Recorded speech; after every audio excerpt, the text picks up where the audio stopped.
As we first reported back in December, for financial reasons, St. Michael's School in South Sioux City, Nebraska is expected to close at the end of the school year. During an emergency meeting on Sunday, St. Michael's pastor, Father Matthew Niggemeyer, told parents and supporters that $5.7 million needs to be raised by the end of February to create an endowment to keep that school open.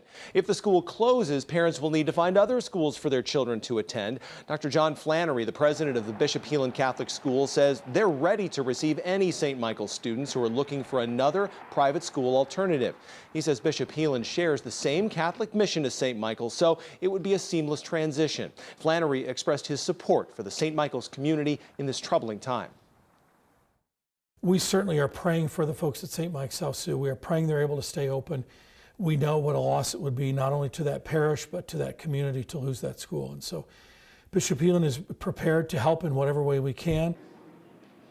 The cost of tuition for the Bishop Heelan Catholic Schools is different for Nebraska and South Dakota students than it is for Iowa students, but financial help is available. Flannery says financial plans are determined on a case-by-case basis. Now, the superintendent of the South Sioux City Community Schools says there are still options in Nebraska for St. Michael's students. In a statement, Dr. Ronnie Ortega said, quote, "We want families and staff from St. Michael's to know they are welcome in South Sioux City Community Schools. We're committed to working thoughtfully and collaboratively to accommodate students and staff who may choose to transition to our district, while continuing to prioritize a safe, supportive, and high-quality educational environment."